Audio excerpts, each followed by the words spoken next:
अब यहाँ चेक करो क्वेश्चन नंबर 2 में क्या दिया है आपको। Find particular solution of following differential equations. अब देखो तुम्हें सॉल्यूशन तो फाइंड करना है बट एक्स एंड वाई के किसी वैल्यूज के लिए। यहाँ क्या बोल रहे हैं, पर्टिकुलर सॉल्यूशन। देखो इसके पहले जो फर्स्ट क्वेश्चन था उसमें हमने डिफरेंशियल इक्वेशन फाइंड किया था और उसमें हर इक्वेशन में वहां पर सी आता था, ठीक है, सी या कोई भी कांस्टेंट आता था। बट अभी तुम्हें क्या करना है, एक्स एंड वाई के वैल्यूज का यूज करके वो सी की वैल्यू फाइंड करनी है। तो वो सॉल्यूशन कौन सा होगा, पर्टिकुलर सॉल्यूशन होगा। अब ये एग्जांपल देने के बाद ही समझेगा अच्छे से। फर्स्ट क्वेश्चन क्या दिए देखो, x minus Y square x d x plus, sorry minus है, y plus x square y d y equal to 0 है for x equal to 2 and y equal to 0। तुम्हें डिफरेंशियल इक्वेशन का solution find करना है। देखो जब भी हम सॉल्यूशन फाइंड करते हैं तो उसका मीनिंग क्या होता है कि जो भी डिफरेंशियल इक्वेशन है उसे हम इंटीग्रेट करते हैं और इंटीग्रेट करने के बाद जो फंक्शन होगा या जो भी इक्वेशन होगा वो सॉल्यूशन होगा डिफरेंशियल इक्वेशन का। अब स्टेप्स वही रहेंगे। तुम्हें कौन से मेथड से जाना है, वेरिएबल सेपरेबल मेथड से। तो इसमें हम क्या करते हैं कि एक्स एंड वाई की फंक्शंस को एक साइड में लेते हैं। तो पहले इसको सिंप्लीफाई करो, लेफ्ट साइड में dx है, राइट साइड में dy लेके जाएंगे। ये निगेटिव है तो राइट साइड में जाने के बाद क्या होगा, पॉजिटिव। तो ये x minus Y square x d x equal to क्या होगा, y plus x square y d y. Negative था, राइट साइड में गया तो पूरा का पूरा पॉजिटिव। अब यहां से हम कॉमन क्या ले सकते हैं, x तो ब्रैकेट में क्या आएगा, 1 माइनस वाई स्क्वायर, ब्रैकेट में क्या आएगा 1 minus Y square. Right side से कॉमन क्या आएगा y, तो ब्रैकेट में 1 plus x square d y. ठीक है। अब रूल क्या है, जहां dx है वहां पर x का फंक्शन और जहां dy है वहां पर y का फंक्शन। तो dx है तो सभी x के फंक्शन उस साइड में जाने चाहिए। तो मुझे 1 प्लस एक्स स्क्वायर को लेफ्ट साइड में लेना होगा और 1 माइनस वाई स्क्वायर को राइट साइड में। तो ये x बाय क्या होगा, 1 plus x square d x equal to y by 1 minus Y square d y. Clear है, वेरिएबल सेपरेट हो गए, एक साइड में x का फंक्शन है एक साइड में y का फंक्शन है। तो अभी इंटीग्रेट करो ना, इंटीग्रेटिंग बोथ द साइड्स। तो integration of x upon 1 plus x square equal to integration of क्या आएगा, y upon 1 minus Y square d y. अब यहां चेक करो अच्छे से, यहाँ फंक्शन रैशनल फॉर्म में और ऊपर के फंक्शन का पावर नीचे के फंक्शन की पावर से कम है, means degree of numerator less than degree of denominator है। तो ऐसे केस में क्वेश्चन सॉल्व किससे होता है, बाय सब्स्टिट्यूशन से। ठीक है। तो हमें चेक करना है कि जो फंक्शन डिवीजन में उसका डेरिवेटिव ऊपर है क्या। अब मुझे ये बताओ कि 1 प्लस एक्स स्क्वायर का डेरिवेटिव क्या था, derivative of 1 plus x square is 2x। ऊपर x है, सिर्फ 2 की जरूरत है तो मैं 2 से मल्टीप्लाई डिवाइड कर सकता हूँ। वैसे ही राइट साइड में चेक करो, 1 माइनस वाई स्क्वायर है, 1 माइनस वाई स्क्वायर का डेरिवेटिव क्या होगा, -2y। बट ऊपर क्या है, y है, तो मुझे किससे मल्टीप्लाई डिवाइड करना होगा, -2 से। तो लेफ्ट साइड में 2 से मल्टीप्लाई डिवाइड करेंगे और राइट साइड में -2 से। क्लियर, या दोनों साइड में 2 से मल्टीप्लाई की तो भी चलता, आपकी मर्जी, जैसा कर सकते हो करो। एक 2 बाहर एक 2 अंदर, 1 plus x square d x, -1/2 बाहर, -2 अंदर, 1 minus Y square d y. अब देखो जब भी आप डिफरेंशियल इक्वेशन फॉर्म करते हो तो वहां पर एक चेक करो, इंटीग्रेशन लेने के बाद, ये हमेशा चेक करना है, इंटीग्रेशन लेने के बाद अगर एक्स एंड वाई का फंक्शन लॉग में आ रहा है, फंक्शन को इंटीग्रेट करने के बाद एक्स एंड वाई का फंक्शन अगर लॉग में है तो कांस्टेंट भी लॉग के फॉर्म में लेना है। क्लियर, ये कब करना है, सिर्फ जब एक्स एंड वाई का फंक्शन कौन से फॉर्म में आ रहा है, लॉग। तो आपको कांस्टेंट भी कौन से फॉर्म में लिखना है, लॉग के फॉर्म में। तो अब देख लो, 1 प्लस एक्स स्क्वायर को अगर मैंने एफ ऑफ एक्स लिया तो ऊपर का फंक्शन क्या हो रहा है, एफ डैश ऑफ एक्स। तो फंक्शन का फॉर्म क्या होगा, f dash of x by f of x. और ऐसे फंक्शन का आंसर कौन से फॉर्म में आएगा, लॉग के। तो ये 1/2 लॉग ऑफ क्या लिखूंगा मैं, 1 प्लस एक्स स्क्वायर -1/2, यहाँ क्या होगा, log of 1 minus Y square. Plus C की जगह आप क्या लिखेंगे, हम प्लस सी की जगह क्या लिखना है आपको, ये पहले कैंसिल करवाओ बाद में करो ये।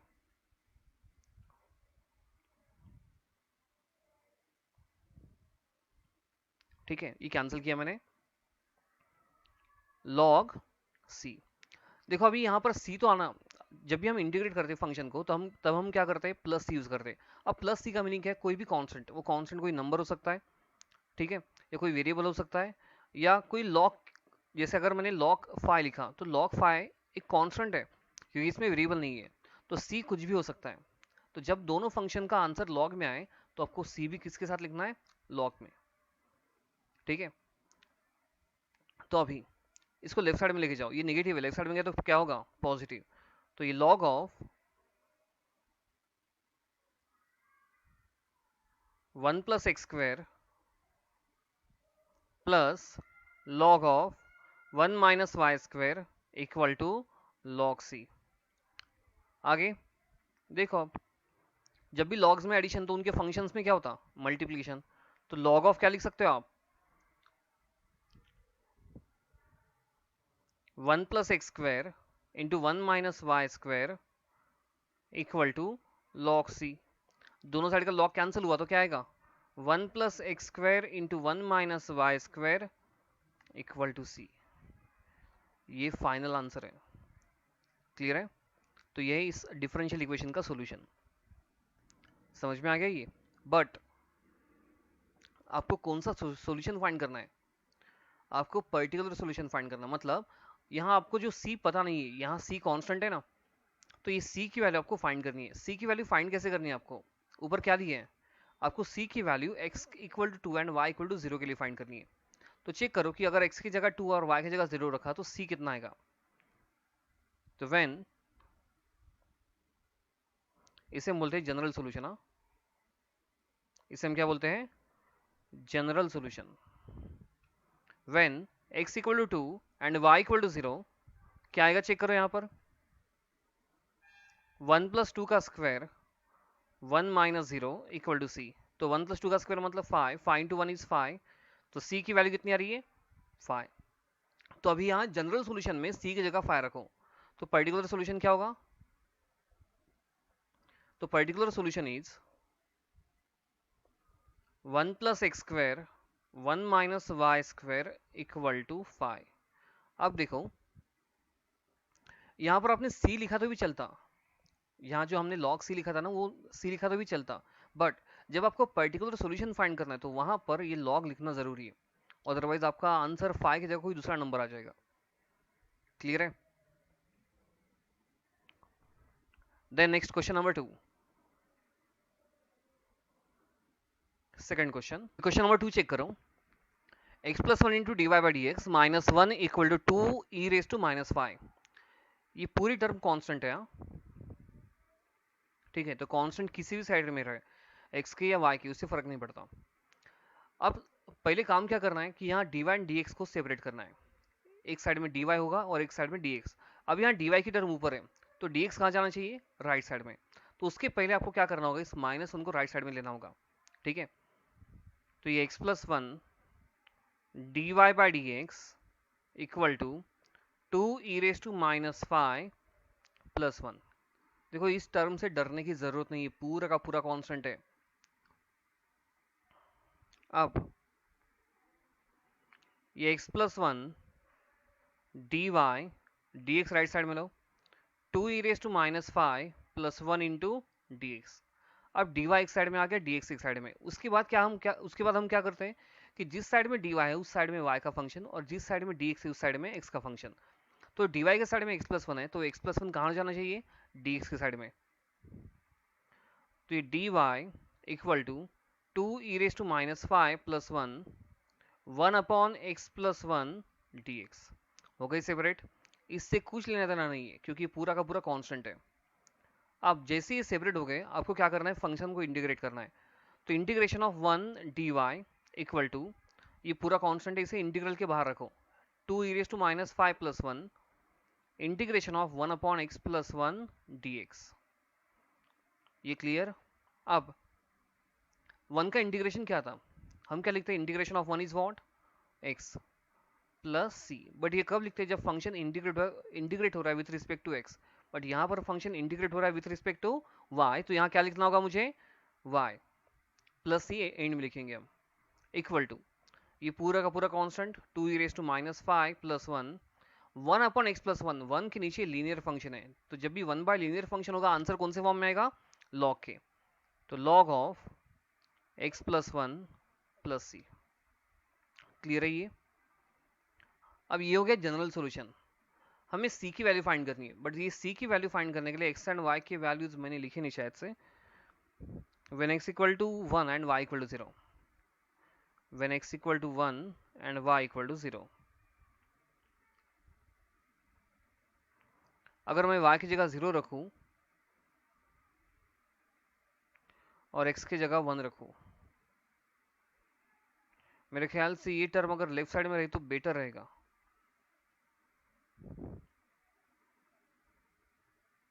ठीक है, कुछ फर्क नहीं पड़ता वैसे।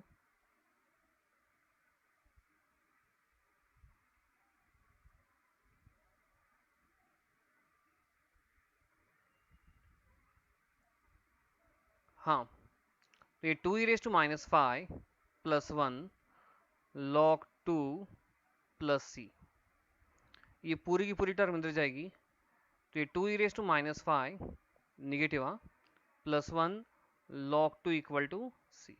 तो ये है सी की वैल्यू। सी की वैल्यू कहाँ रखनी है आपको? इस जनरल सॉल्यूशन में। तो रखो, तो y equal to particular solution क्या होगा? 2e−5 plus 1 log of x+1, सी क्या है? सी नेगेटिव फंक्शन है, माइनस 2e−5 प्लस 1 log 2 लगा, तो ये टर्म आप कॉमन ले सकते हो, लिए तो भी चलता, नहीं लिए तो भी चलता। क्लियर है? समझ में आ गया? Then next question, question number 3।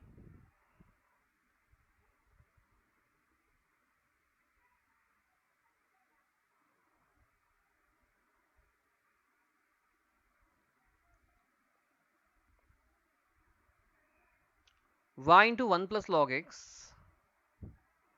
y into 1 plus log x dx by dy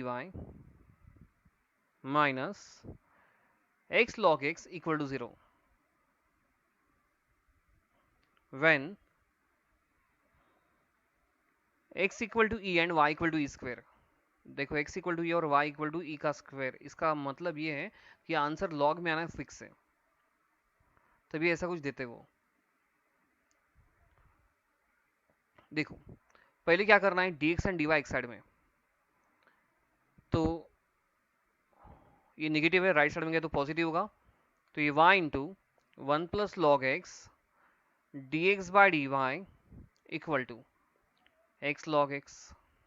clear? अब कौन शिफ्ट होगा? dy, क्योंकि dx तो ऊपर है, जो नीचे वाला रहता है उसे ही शिफ्ट करना पड़ता है हमें, तो y into 1 plus log x dx equal to क्या होगा? ये x log x dy। Then अब जैसे dx एंड dy ने अपनी जगह ले ली, तो उसके बाद किसकी बारी आती है? उनके फंक्शंस की। जिस साइड में dx है उस साइड में x का फंक्शन, जिस साइड में dy है उस साइड में y का फंक्शन। तो ये जो x एंड log x है, ये x के फंक्शन है, वो कहाँ शिफ्ट होने चाहिए? लेफ्ट साइड में। और जो y है वो कहाँ शिफ्ट होना चाहिए? राइट साइड में, क्योंकि वहां पर dy है। तो ये 1 प्लस लॉग एक्स नीचे क्या होगा? x log x आएगा, dx इक्वल टू ये y उधर गया तो 1 बाय वाई dy। देखो, ये पूरा का पूरा फंक्शन लेफ्ट साइड में गया और ये y राइट साइड में गया, हो गए वेरिएबल सेपरेट। और जैसे ही सेपरेट होंगे हमें क्या करना होगा? इंटीग्रेट। ना इंटीग्रेटिंग बोथ द साइड्स, तो integration of 1 plus log x by x log x dx equal to integration of 1 by y dy। ये क्लियर है? अब जैसे ये खत्म हो गया, अब देखो 1 plus log x upon x log x और 1 अपॉन वाई है। मैंने आपको क्या कहा था, जब भी x एंड y के वैल्यूज कुछ ऐसे e के फॉर्म में होते हैं तो आंसर किस में आते हैं? लॉग के फॉर्म में आते हैं। अब जब भी फंक्शन रैशनल फॉर्म में है, हम क्या करते हैं, फंक्शन को चेक करते हैं कि जो फंक्शन डिवीजन में उसका डेरिवेटिव या डेरिवेटिव का कोई पार्ट ऊपर है या नहीं है। इसका तो आंसर पता ही होगा, 1 बाय वाई का इंटीग्रेशन क्या था? Log y. तो इसका क्या होगा? आपको क्या चेक करना है कि जो फंक्शन नीचे है वही एफ ऑफ एक्स है क्या? एक्स लॉग एक्स का डेरिवेटिव, सबको याद होगा ना, आप में से कुछ लोग तो हाथ पे लिख के लाते थे। x इंटू लॉग एक्स, क्या है इसका डेरिवेटिव? 1 प्लस लॉग एक्स, कैसन? यूवी से।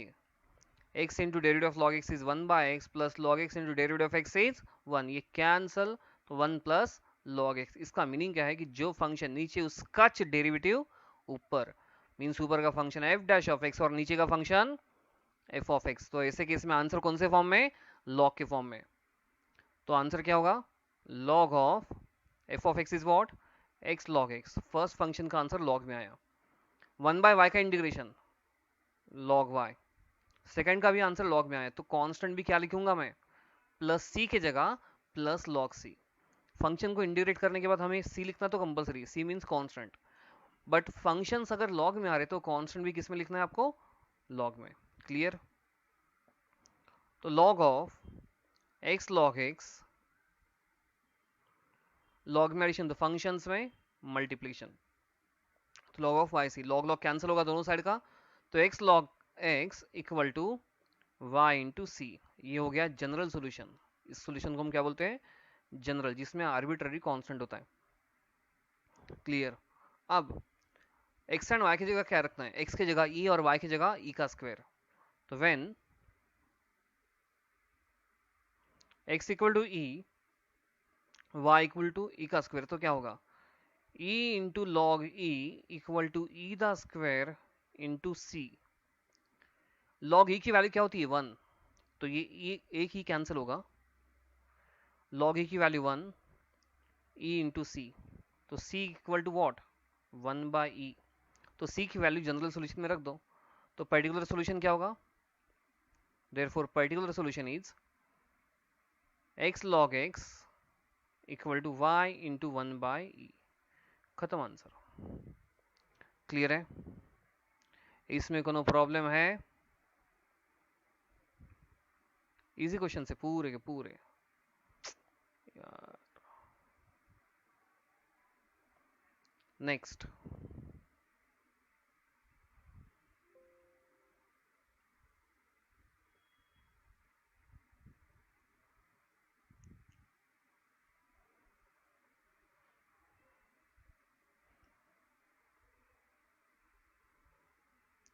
Question number 4।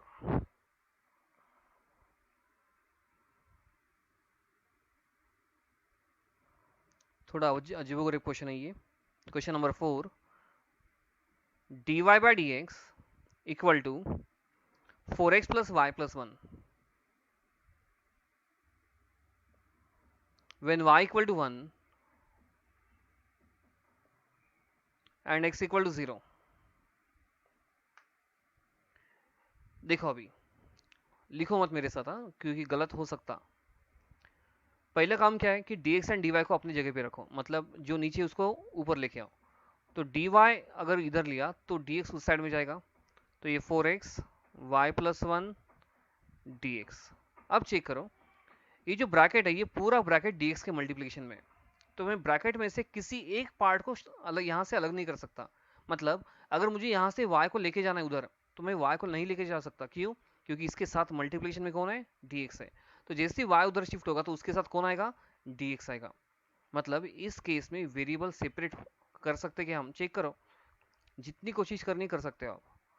आपको लगा कि सर हम 4x इंटू डी एक्स लेंगे, फिर y इंटू डी एक्स लेंगे, फिर इंटू डी एक्स लेंगे, फिर इधर डी वाई है तो डी वाई माइनस हो जाता y d x equal to 4x d x plus d x.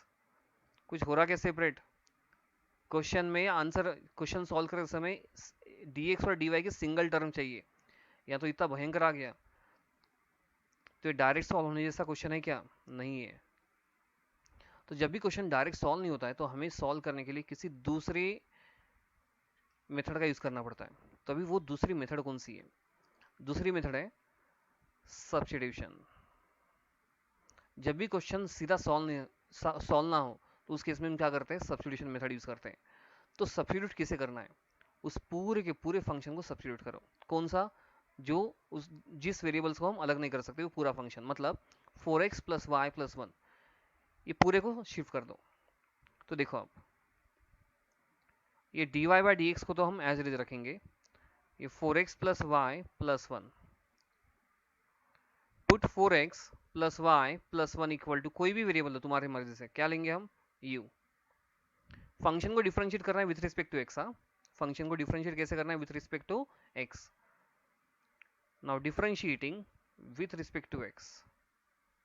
Integration में हम क्या करते हैं, फंक्शन को सब्स्टिट्यूट करने के बाद फंक्शन को डिफरेंशिएट करके भी देखते हैं ना। क्यों करना पड़ता, क्योंकि यहाँ पर फंक्शन रिप्लेस हो रहा है, उसके साथ का जो डिफरेंशियल टर्म्स है वो भी रिप्लेस होने चाहिए। तो रिप्लेस कैसे करेंगे हम, फंक्शन को डिफरेंशिएट करके। ये 4 एज इट इज, x का डेरिवेटिव क्या था 1, y का derivative dy by d x, 1 का डेरिवेटिव 0 और u का derivative du by d x. हमेशा याद रखना, फंक्शन डिफरेंशियल इक्वेशन रहो या डेरिवेटिव रहो या इंटीग्रेशन, हमेशा डिफरेंशिएट या integrate with respect to x ही होता है। अब ये क्वेश्चन समझाते समय जो भी हुआ वो समझा ना, मतलब ब्रेन को टच हुआ ना, नहीं हुआ तो एक दो बार फिर से सुनो, क्योंकि ये लेक्चर मैं यूट्यूब पे अपलोड करने वाला हूँ। अब हमने अभी क्या किया है, इस फंक्शन को u से रिप्लेस किया। अब ये x एंड y का फंक्शन अगर u से रिप्लेस हो रहा है तो उसकी जो डिफरेंशियल टर्म है वो भी रिप्लेस होनी चाहिए, मतलब dy बाई डी भी रिप्लेस होना चाहिए। तो dy बाई डी किससे रिप्लेस होगा, dy by d equal to du by d, ये 4 उधर शिफ्ट करो -4, ये 4 उधर गया तो क्या होता -4। इसका मतलब है कि इस पूरे फंक्शन के अंदर u रिप्लेस किससे होगा, sorry 4x plus y plus 1 किससे रिप्लेस होगा, u से। और लेफ्ट साइड में जो dy बाई डी है वो रिप्लेस किससे होगा, du बाई डी -4 से। अब ये क्वेश्चन इतना भी सीधा नहीं है, आगे और अच्छे से समझ जाएगा, क्योंकि बीच में ही क्वेश्चन आ गया। अब जहां पर dy बाई डी है वहां पर क्या आएगा, du बाई डी -4। लिखो मत मेरे साथ, क्योंकि गलत हो सकता। इक्वल टू आगे का पूरा फंक्शन किससे, u से। -4 को राइट साइड में लो, कहाँ की स्केल पे, हाँ। तो ये du by d equal to उधर क्या तो क्या होता u प्लस 4। अब शिफ्ट करो, du equal to u plus 4 into d x. जहां पर u है वहां पर u का फंक्शन, जहां पर x है वहां पर dx का फंक्शन, ये जहां पर dx है वहां पर x का फंक्शन। तो u प्लस 4 नीचे आएगा तो 1 by u plus 4 du equal to, सिर्फ 1 रहेगा रे इधर, dx। करो इंटीग्रेट। अब integration of u plus 4 integration of 1 dx। u plus 4 का इंटीग्रेशन, u प्लस 4 लीनियर है और जब भी 1 बाय लीनियर फंक्शन आएगा आंसर कौन से फॉर्म में, लॉग। तो लिखूंगा log of u plus 4 equal to integration of 1 is what, x plus c। Clear. यहां पर भी लिखना पूरा नहीं लिखा क्या क्वेश्चन, हाँ। y इक्वल टू 1 और x इक्वल टू 0 के लिए सोल्यूशन फाइंड करना है, बट अपने यहां पर तो क्या आया, u और x आ गया। तो यहां पर ही चेक करो आप, यहां पर साइड में जगह छोड़े होंगे ना, जैसे मैंने छोड़ी है। तो when x equal to 0 and y equal to 1, u कितना होता है वो चेक करो। अगर इस इक्वेशन में u की जगह मैंने x की जगह 0 रखा और y की जगह 1 रखा तो u की वैल्यू क्या होगी, चेक कर सकते हो। 4 into 0 1 plus 1 equal to u। तो u की वैल्यू कितनी हो रही है, 2 हो रही है। तो ये क्या हो गया, ये है जनरल सॉल्यूशन। मुझे कौन सा फाइंड करना है, पर्टिकुलर सॉल्यूशन। और पर्टिकुलर सॉल्यूशन के लिए मुझे कौन से वैल्यूज पुट करने थे, x इक्वल टू 0 और y इक्वल टू 1। बट मेरा तो इक्वेशन कौन से फॉर्म में, x और u के फॉर्म में। तो मुझे ये जानना था कि अगर x इक्वल टू 0 और y इक्वल टू 1 है तो x equal to 0 and y equal to 1 के लिए u की वैल्यू क्या होगी। तो मैंने क्या किया, इस सब्स्टिट्यूशन में u के सामने x की वैल्यू 0 रखी और y की वैल्यू 1 रखी। तो उससे क्या मिला मुझे, u कितना मिला 2। तो जो सॉल्यूशन 0 एंड 1 के लिए फाइंड करना था वो सॉल्यूशन अब मैं किसके लिए फाइंड करूंगा, 0 एंड 2 के लिए। तो when x equal to 2, sorry x equal to 0 and u equal to 2, log of 2 plus 4 0 plus c। तो log 6 इक्वल टू क्या रहा है, c। तो पर्टिकुलर सॉल्यूशन क्या होगा, particular solution is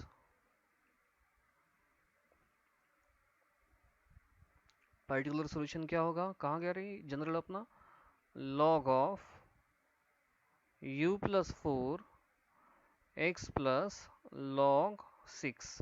but u actual में क्या है,